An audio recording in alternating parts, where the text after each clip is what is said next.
दोस्तों नमस्कार, आप सभी सदस्यों का स्वागत है बी ऑफिसर मेक ऑफिसर्स परिवार में। मैं हूं आपका संभव भैया।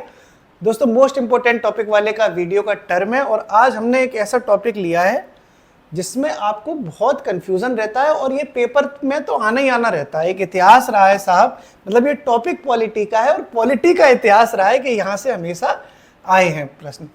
रिट आपने सुनी होंगी दोस्तों, रिट कहते हैं। 5 तरह की रिट है इंडिया में, ठीक है साहब। 5 तरह की रिटें हैं और 5 तरह की रिटों के बारे में हम इस वीडियो में हंसते मुस्कुराते हुए, स्माइल मारते हुए आपको गाने सुनाते सुनाते याद करवाएंगे, ठीक साहब। 5 तरह की रिटें दोस्तों। पहली जो रिट है वो है बंदी प्रत्यक्षीकरण, ठीक है। 5 तरह की कौन सी रिट है वो तो अभी आ ही जाएंगी ना। तो अनुच्छेद 32 में दोस्तों होता है ये, आर्टिकल 32 में। ये तो आप जानते हो, छोटी छोटी चीजें तो आपको पता ही है, होशियार हो, एकदम धुआं मचाए हो जिंदगी में, ठीक है साहब। तो कोशिश कर रहा हूं दोस्तों मैं कि आपको एक इजीली समझा सकूं कि कौन सी रिट में क्या होता है और पेपर की दृष्टि से समझ लो, ठीक है। मतलब कुल मिला के गोला भर जाए, इतनी नॉलेज होनी चाहिए, है ना। इसको इंग्लिश में कहते हैं दोस्तों हेबियस कॉर्पस। स्पेलिंग मैं अब जानता नहीं हूं, मैं देख के ही बता पाऊंगा, ठीक है दोस्तों। Habeas corpus, HABE habeas corpus, ठीक साहब। इंग्लिश में अपना भैया काला अक्षर भैंस बराबर है, कोई शर्म ना अपने कोई बात बोलने में, ठीक है। तो दोस्तों हेबियस कॉर्पस क्या है, ऐसे समझ लो कि अगर किसी व्यक्ति की कोई गिरफ्तारी हो गई, अरेस्ट हो गया कोई व्यक्ति, ठीक है, यू आर अंडर अरेस्ट।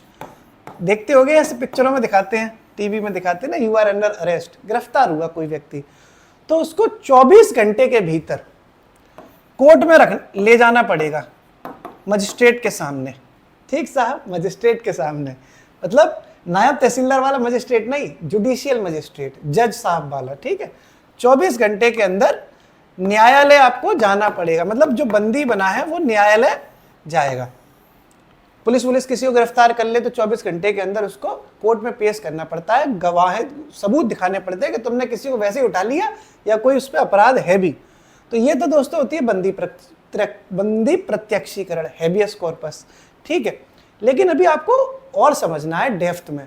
अब वो जमाने गए कि ये सीधे सीधे आएगा। आप भी जानते हैं दोस्तों 11 फरवरी को जो पेपर हुआ आरओ का, और या यूपीपीसीएस का जो पेपर हुआ 22 दिसंबर को, धुआं मचा दिया उसने। टफ लेवल के पेपर हैं, तो भाई थोड़ा थोड़ा समझ लो और भी इसके बारे में। आपने ये तो समझ लिया कि बंदी प्रत्यक्षीकरण के बारे में कि 24 घंटे के अंदर साहब हम कोर्ट के सामने आ जाएंगे। और सुनाओ जज साहब कैसे हो, हैं फिर बात करना आराम से। और जज साहब कैसे नौकरी लग गई आपकी, मेरी तो लग नहीं पाई अभी तक, है ना। तो दोस्तों जज साहब के सामने तो खड़े हो गए, तो यानी बंदी प्रत्यक्षीकरण क्या है ये तो समझ लिया। ये किसके खिलाफ जारी की जा सकती है, देखो ये दोस्तों अधिकारी के खिलाफ तो की ही जा सकती है, यानी पब्लिक ऑफिसर जो होता है, लोक अधिकारी, उसके खिलाफ तो जारी की ही जाएगी। पुलिस क्या है, पब्लिक में ऑफिसर ही तो है, या तहसीलदार साहब, एसडीएम साहब, ये सब जो आप पीसीएस जब हो जाएंगे तब ये सब कौन होंगे, पब्लिक ऑफिसर ही तो है। आरटीओ है, ठीक है साहब। अधिकारी जितने भी हैं, समीक्षा अधिकारी, आरओ, सब पब्लिक ऑफिसर ही तो है। तो उनके खिलाफ तो जारी होती ही है, साथ में प्राइवेट लोगों के खिलाफ भी हो जाती है दोस्तों, निजी व्यक्ति के खिलाफ भी हो सकती है, ठीक है। यानी इन दोनों के खिलाफ ये रिट जारी की जा सकती है, ठीक। ऐसा नहीं है कि सिर्फ पब्लिक ऑफिसर्स के ही खिलाफ कोर्ट जारी कर देगा। कोई जैसे मैं हूं दोस्तों, किसी को अपने घर पर किडनैप करके रख लूं और उसको, ठीक है, तो हमारे खिलाफ भी रिट जारी हो जाएगी, धुआं मच जाएगा। ऐसे कभी कभी आ जाते हैं इस तरह के क्वेश्चन कि केवल निजी, केवल लोक अधिकारी या दोनों। तो पहली जो रिट थी हेबियस कॉर्पस यानी बंदी प्रत्यक्षीकरण, वो दोनों के खिलाफ जारी हो जाती है। अब दोस्तों अगली रिट है दूसरे नंबर की, ठीक है, वो है परमादेश, ठीक है। परमादेश, परम आदेश। माननीय जज साहब कहते हैं कि हम आदेश देते हैं, उनका आदेश परम होता है, ऑनरेबल है ना। सबसे देखो सम्मानीय पद भारत में तो वही है, माननीय जज, सुप्रीम माननीय न्यायाधीश है, उनका आदेश सर आंखों पर है साहब। माननीय सर्वोच्च न्यायालय, माननीय उच्च न्यायालय। तो परमादेश, इसको इंग्लिश में कहते हैं दोस्तों मैंडेमस। इंग्लिश स्पेलिंग मुझे पता नहीं है, मुझे फिर देखनी पड़ेगी। क्या कहते हैं, मैंडेमस, MANDAMUS, ठीक साहब। दोस्तों मैंडेमस इसकी स्पेलिंग होती है। अब ये दोस्तों क्या होता है ये समझो, परम आदेश, हम आदेश देते हैं, किसी को आदेश तो दिया जाएगा। तो दोस्तों ये जो आदेश दिया जाता है ये दिया जाता है किसी ऑफिसर को। जज साहब आदेश दे रहे हैं, माननीय न्यायपालिका आदेश दे रही है किसी अधिकारी को कि तुम ये काम करो, क्यों नहीं कर रहे हो, बात तुम्हारा ये अधिकार है कि तुम इस काम को करो, तुम्हारा कर्तव्य, तुम्हारी ड्यूटी है, तुम काम कर नहीं रहे। तब कौन सी रिट जारी होती है, परमादेश, मैंडेमस। ठीक है, ठीक, सरकारी अधिकारी के विरुद्ध ही जारी होगी, प्राइवेट के विरुद्ध नहीं होगी। ठीक, याद रखना, प्राइवेट व्यक्ति जरूरी थोड़े काम करे ना करे, ठीक है, उसकी इच्छा। हमारे पापा दुकान खोलें ना खोलें उनकी इच्छा, लेकिन अगर हम ऑफिस नहीं गए और किसी का काम रुक गया तो फिर वो कोर्ट में जाके जो है, समझ रहे हो, माननीय कोर्ट में जाके फिर तो धुआं मचना ही है। तो सरकारी अधिकारी के विरुद्ध होती है, प्राइवेट के विरुद्ध नहीं होती। तो सरकारी अधिकारी को आदेश दिया जाता है साहब कि आप काम करिए, क्यों नहीं कर रहे, आप काम करिए, बाध्य हैं आप, अनिवार्यतः है आपको काम करना पड़ेगा, क्यों नहीं करेंगे भाई, सैलरी काय चीज की ले रहे हो, काम करने की तो ले रहे हो।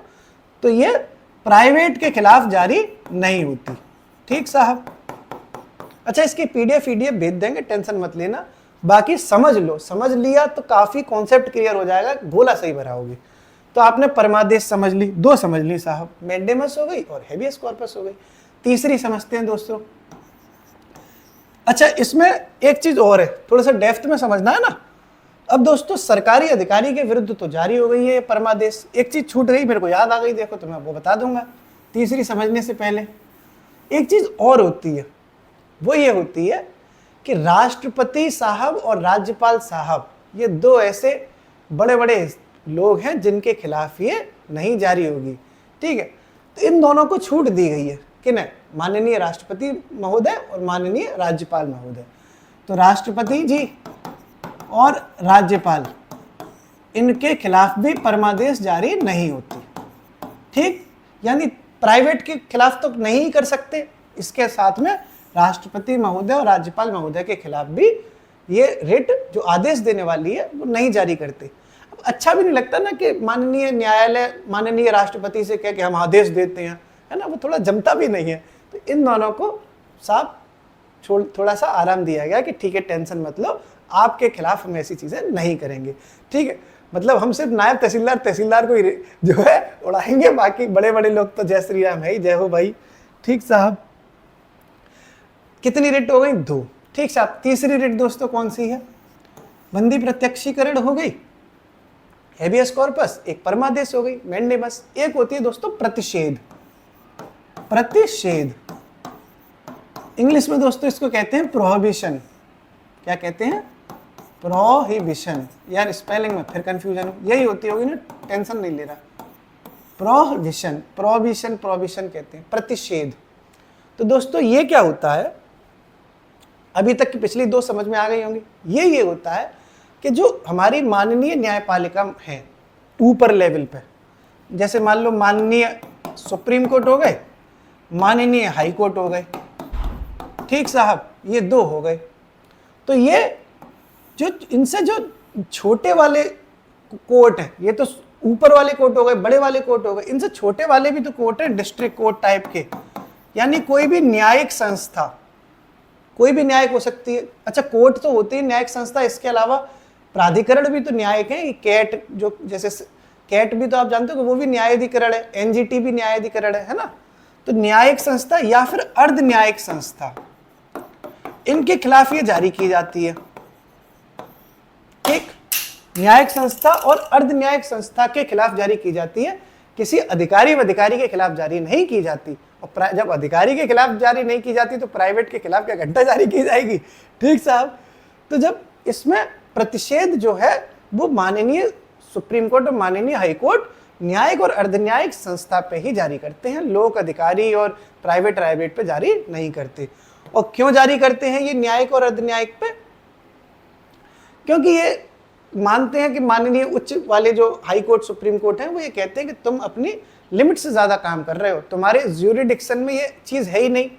मान लो अगर कोई काम किसी को, मान के चलो आप बन गए साहब आरओ, ठीक है, अब आरोप के खिलाफ तो जारी होगी ही नहीं, क्योंकि ये तो कोर्ट वाला मामला है। मान लो आप जज बन गए, छोटे वाले मतलब डिस्ट्रिक्ट जज बने हो, सिविल जज बने हो, और आपने किसी को फांसी की सजा दे दी, है ना, और लटका दिया उसे, जबकि आपका अधिकार नहीं है, क्योंकि आप अभी सिविल जज हो, तो आप किसी को फांसी की सजा नहीं सुना सकते, लेकिन आपने सुना दी। तो ऐसे काम जो छोटे वाले न्यायालय, जिला न्यायालय या कोई न्यायिक संस्था, अर्ध न्यायिक संस्था कर ही नहीं सकती, उन पर हक ही नहीं है, फिर भी करते चले जा रहे हैं, तब वो जारी की जाती है, वो जारी की जाती है दोस्तों प्रतिषेध। ठीक है, यानी ऊपर वाली न्यायपालिका निचली न्यायपालिकाओं से कहती है कि भाई तुम नहीं करो। प्रतिषेध का मतलब क्या होता है?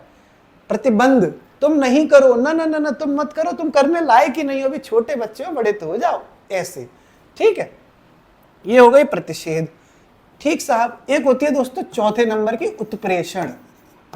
ये भी सेम है बिल्कुल, प्रतिषेध और उत्प्रेषण में भी कोई ज्यादा अंतर नहीं है, बस वही है कि आप भी अपनी, ये भी वही माननीय सुप्रीम कोर्ट, माननीय हाई कोर्ट ये जारी करते हैं, और फिर से छोटे न्यायालयों पर करते हैं।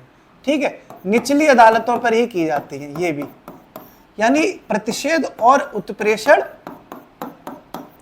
अच्छा, उत्प्रेषण को हिंदी में क्या कहते हैं दोस्तों, उसको इंग्लिश में क्या कहते हैं भैया? स्पेलिंग लिख दे रहा हूं मैं, सेटेरियोरी कुछ करके है,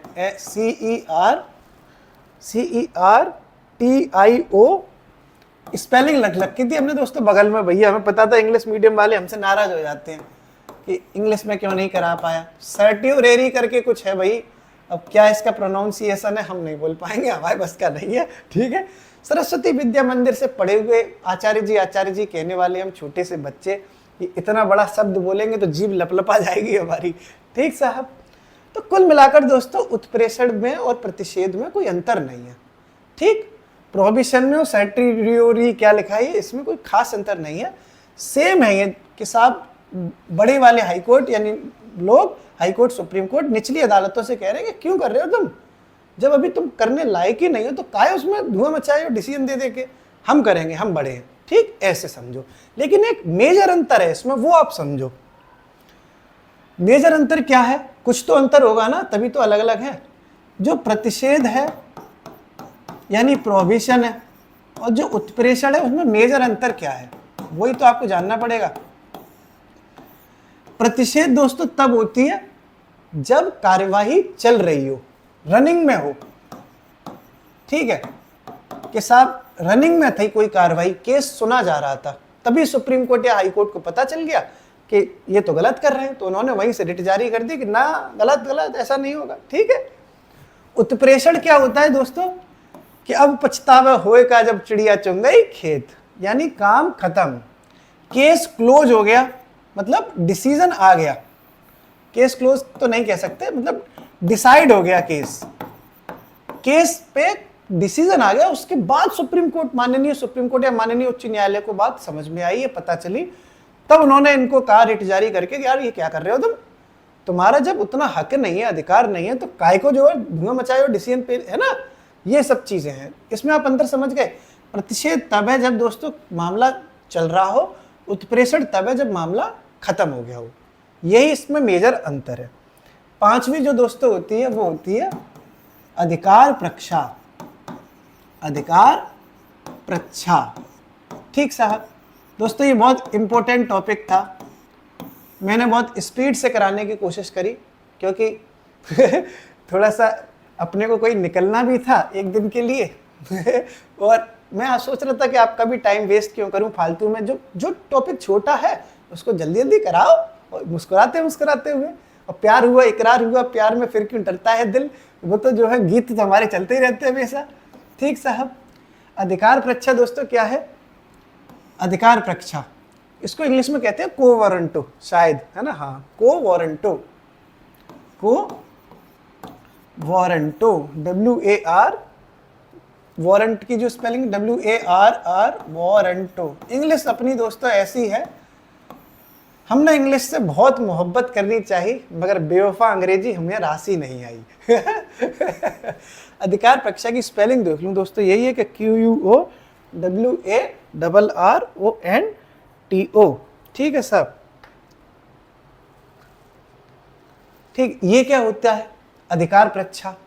हिंदी में तो सिंपल सिंपल समझ में आ रहा है कि अधिकार पूछा जा रहा है आपसे, परीक्षा मतलब पूछा। तुम्हारा हक कैसे हुआ ये करने का, तुम्हारी हिम्मत कैसे हुई ये करने की, समझ गए? हाउ डेयर यू ऐसे चलता है कि नहीं चलता? बोल देती है एक आध बार, मतलब मेरे से नहीं बोलती, लड़के दोस्त मेरे बताते हैं, यार मैंने उससे अपने दिल की बात बताई और उसने जो है को वारंट रिट लगा दी मेरे ऊपर, हाउ डेयर यू करने लगी तो ऐसे हमें दोस्त से याद है कि आप किसी से कुछ कहने जाओ और वो आपसे कह दे कि हाउ डेयर यू, तो वही है ये रिट। मतलब आपका हक नहीं है, आपने कर कैसे दिया ये काम, आप होते कौन है कहने वाले करने वाले, ठीक है? आपकी हैसियत क्या है, वो है अधिकार परीक्षा। कि कोई आदमी उस लेवल पे उसका अधिकारी नहीं था फिर भी उसने काम किया, ठीक है? और ये दोस्तों लोक अधिकारी के खिलाफ जारी की जाती है, ठीक, पब्लिक ऑफिसर्स के खिलाफ, लोक अधिकारी के खिलाफ। अधिकार क्या है आपका, आप सार्वजनिक रूप से कैसे ये काम कर सकते हैं, क्या अधिकार है भैया, क्या हक है आपका, क्या पावर है आप पे इतनी, ठीक बात है, क्या अधिकार है आपका, ये लोक अधिकारी के खिलाफ भी जारी की जा सकती है। ठीक साहब दोस्तों, ये भी आपने समझ लिया बहुत अच्छे से, क्लियर? 5 तरह की दोस्तों रिट हो गई, एक बार रिवीजन कर लें। और अभी यही नहीं, अभी और सुनिए, 2 क्वेश्चन पूछे जाएंगे, उसका जवाब बताइए। पहले क्वेश्चन ही पूछ लूं, भाग जाओगे, ठीक है? माननीय हाई कोर्ट, माननीय उच्च न्यायालय किस अनुच्छेद के तहत रिट जारी करता है? अनुच्छेद बताइए, माननीय हाईकोर्ट किस अनुच्छेद के तहत रिट जारी कर सकता है? पहला। दूसरा, तदर्थ न्यायाधीशों की नियुक्ति माननीय सुप्रीम कोर्ट में किस अनुच्छेद के तहत की जाती है? माननीय तदर्थ न्यायाधीश, ठीक है, की नियुक्ति माननीय सुप्रीम कोर्ट में किस अनुच्छेद के तहत की जाती है? ये 2 सवाल के आंसर आपको बताने हैं, उस तब मैं आपको ये आंसर कमेंट में देने हैं आपको। अब मैं एक बार रिवीजन करा दूं और फिर अपनी गाड़ी नीचे तैयार खड़ी है, भागना है हमें, है ना भागने की पड़ रही है आज तो मुझे थोड़ा सा, मतलब फैमिली आई हुई ना दोस्तों, भैया भाभी हैं, दीदी जीजा जी हैं, 5 तूफानी बच्चे हैं, निकलना था थोड़ा सा, उनका प्लान बन गया तो मैंने सोचा 10 मिनट वीडियो बनाता हूँ, तभी निकले। तो रिट साहब हमने आज पढ़ी, अनुच्छेद 32 में माननीय सुप्रीम कोर्ट के द्वारा ये जारी की जा सकती हैं। माननीय हाई कोर्ट में किस अनुच्छेद से जारी किया करेंगे वो तो आपको कमेंट में बताना ही है। पहली दोस्तों हैबियस कॉर्पस थी, बंदी प्रत्यक्षीकरण। अगर किसी को कोई गिरफ्तार कर ले तो 24 घंटे के भीतर उसे न्यायालय के सामने, माननीय न्यायालय के सामने प्रस्तुत करना होता है, आपने ये समझा था। और लोक अधिकारी को और प्राइवेट व्यक्ति को, दोनों को ही इसके तहत पकड़ा जा सकता है कि भैया तुमने ये काम क्यों नहीं किया, यानी ये दोनों के खिलाफ ये रिट जारी की जा सकती है। फिर आपने मैंडेमस देखा, परमादेश, आदेश, परम आदेश, हम आदेश देते हैं कि आप जो है काम करिए, तो आप काम करिए, तो आदेश सरकारी अधिकारी के खिलाफ ही दे सकते हैं, प्राइवेट अधिकारी के खिलाफ नहीं दे सकते। क्यों भाई देंगे प्राइवेट के खिलाफ, उसकी इच्छा, दुकान खोले खोले ना खोले, लेकिन राष्ट्रपति महोदय और राज्यपाल महोदय को परमादेश से छूट है, ठीक। फिर आपने प्रोहिबिशन समझा ना, तो माननीय सुप्रीम कोर्ट, माननीय उच्च न्यायालय, ऐसे नहीं बड़े स्तर के जो न्यायालय हैं वो छोटे स्तर के न्यायिक और अर्धनिक न्यायिक संस्थाओं से ये कहते हैं कि तुम कैसे काम कर रहे हो भाई, तुम्हारा तो ये अधिकार ही नहीं है। लेकिन कब? न्यायिक और अर्धनिक न्यायिक संस्थाओं से। उत्प्रेषण में भी सब कुछ सेम है, निचली अदालतों से पूछा जाता है कि तुमने ये कैसे कर दिया। अंतर इसमें कितना था कि प्रतिषेध है जब चल रहा हो मामला, और उत्प्रेषण है जब मामला ही खत्म हो गया, ठीक है। यहाँ मामला तब सुलझाया जा रहा है कि जब टांका भिड़ा हुआ हो, और यहाँ मामला तब सुलझाया जा रहा है कि जब रिश्ते खत्म हो गए, बस गड़े मुर्दे उखाड़े जा रहे हैं, ठीक है साहब। फिर अधिकार परीक्षा, हाउ डेयर यू, शकल देखिए तुमने अपनी आईने में तो भाई तुम्हारा जब हक ही नहीं है इतना करने का, तुम उस लायक ही नहीं हो, तुम्हारा अधिकार ही नहीं है, तो कैसे कर दिया? तो ये जारी की जाती है किसी पब्लिक ऑफिसर्स पर, अधिकार परीक्षा पर। इसके साथ में आपको ये 2 आंसर कमेंट में देने हैं दोस्तों। उम्मीद है आपको एक अच्छी नॉलेज में दे पाया होगा, जिससे आपका कट ऑफ क्रॉस करने में आपको फायदा मिलेगा। कमेंट में वो आंसर देना। हंसते मुस्कुराते फिर से मुलाकात होगी एक नई वीडियो के साथ। तब तक आप म्यूजिक का आनंद लीजिए, ठीक है। लाइफ में दोस्तों अगर आपको आगे बढ़ना है तो थोड़ा सा रंगीन मिजाज अपने अंदर लाइए। चिड़चिड़ा ना कलेक्टर अच्छा लगता है, ना चिड़चिड़ा इंसान अच्छा लगता है। ठीक साहब, चला जाता हूं किसी की धुन में धड़कते दिल के सितारे लिए हैं, तुम अगर साथ देने का वादा करो, मैं यूं ही मस्त नगमे सुनाता रहूं। शुक्रिया।